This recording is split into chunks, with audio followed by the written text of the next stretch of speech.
Saudi বলছে আমরা শান্তি চাই, যুদ্ধ চাই না, কিন্তু সোশ্যাল মিডিয়ায় ঘুরছে ভিন্ন কথা। বলা হচ্ছে গোপনে নাকি ইরানের বিরুদ্ধে বড় বড় হামলার জন্য চাপ দেওয়া হয়েছে আমেরিকাকে। ট্রাম্পকে ফোন, গোপন বৈঠক আর মধ্যপ্রাচ্যের যুদ্ধ। এসব শুনে অনেকেই ভাবছেন আসলে পর্দার আড়ালে কি চলছে। সৌদি যুবরাজ মোহাম্মদ বিন সালমান প্রকাশ্যে শান্তির কথা বললেও গোপনে যুক্তরাষ্ট্রকে ইরানের বিরুদ্ধে শক্ত অবস্থান নিতে উৎসাহ দিয়েছেন। একই সাথে বলা হয়েছে ইরানের প্রেসিডেন্ট মাসুদ পেজেশকিয়ানের সামনে নরম ভাষায় কথা বলা হলেও ওয়াশিংটনে ভিন্ন বার্তা গেছে। এই দাবিগুলো খুব দ্রুত ছড়িয়ে পড়ে এবং অনেকে এটাকে বড় রাজনৈতিক বিশ্বাসঘাতকতা হিসেবে তুলে ধরতে শুরু করেন।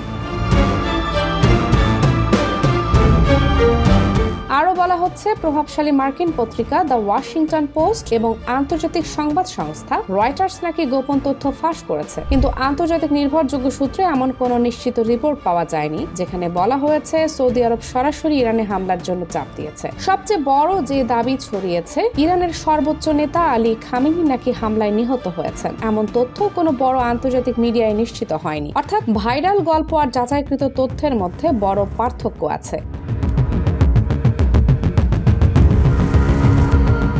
তাহলে এমন গল্প ছড়াই কেন? কারণ মধ্যপ্রাচ্যের রাজনীতি অনেক দিন ধরেই উত্তেজনাপূর্ণ। ইরান এবং সৌদি আরব বহু বছর ধরে প্রভাব বিস্তার নিয়ে প্রতিদ্বন্দ্বিতায় আছে। অন্যদিকে ইসরায়েল ইরানের পারমাণবিক কর্মসূচি নিয়ে দীর্ঘদিন ধরে উদ্বেগ জানিয়ে আসছে। এই টানাপোড়েনের মধ্যে সামান্য গুজবও বড় আকার ধারণ করে। ভাইরাল পোস্টে সাবেক মার্কিন প্রেসিডেন্ট ডোনাল্ড ট্রাম্পের নামও টানা হয়েছে। বলা হচ্ছে তিনি নাকি কঠোর বার্তা দিয়েছেন এবং সরকার পরিবর্তনের ইঙ্গিত দিয়েছেন। আমরা জানি ট্রাম্প অতীতে ইরানের বিরুদ্ধে কড়া অবস্থান নিয়েছিলেন, বিশেষ করে পারমাণবিক চুক্তি থেকে যুক্তরাষ্ট্রকে সরিয়ে নেওয়ার মাধ্যমে। কিন্তু বর্তমানে যে নাটকীয় কথাগুলো প্রচার হচ্ছে সেগুলোর পক্ষে পরিষ্কার প্রমাণ পাওয়া যায় না।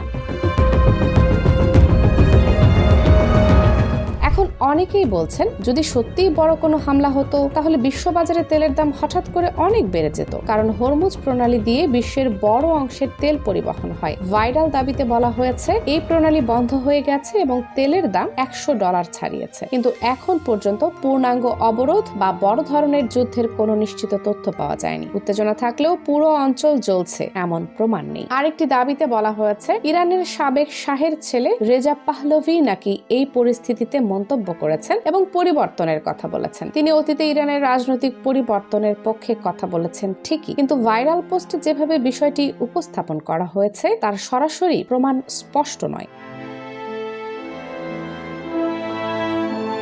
আসলে বিষয়টি একেবারে সাদা কালো নয়। মধ্যপ্রাচ্যে উত্তেজনা সত্যিই আছে। ইসরায়েল বনাম ইরান সম্পর্ক বহুদিন ধরেই টানটান। সৌদি ইরান সম্পর্ক দীর্ঘ সময় খারাপ ছিল, যদিও সাম্প্রতিক বছরগুলোতে সম্পর্ক স্বাভাবিক করার চেষ্টা হয়েছে। এই বাস্তবতার ভেতরেই গুজব জায়গা করে নেয় এবং আবেগ দিয়ে বড় গল্প তৈরি হয়। সবচেয়ে গুরুত্বপূর্ণ বিষয় হলো যখনই কোনো বড় দাবি শুনবেন, বিশেষ করে যুদ্ধ, হামলা বা কোনো নেতার মৃত্যুর খবর, তখন আগে দেখুন নির্ভরযোগ্য আন্তর্জাতিক সংবাদ মাধ্যম কি বলছে। সোশ্যাল মিডিয়ায় ভাইরাল হওয়া প্রতিটি পোস্ট সত্য নয়। অনেক সময় রাজনৈতিক উত্তেজনা বা মানুষের আবেগকে কাজে লাগিয়ে অতিরঞ্জিত গল্প ছড়ানো হয়। শেষ কথা হলো মধ্যপ্রাচ্যের রাজনীতি জটিল এবং সংবেদনশীল। প্রকাশ্য বক্তব্য আর কূটনৈতিক আলোচনার মধ্যে পার্থক্য থাকতেই পারে, কিন্তু যাচাই ছাড়া কোনো খবর বিশ্বাস করলে বিভ্রান্তি বাড়ে। তাই আবেগ নয়, তথ্যকে গুরুত্ব দিন। সত্য হয়তো সবসময় নাটকীয় নয়, কিন্তু সেটাই সবচেয়ে গুরুত্বপূর্ণ।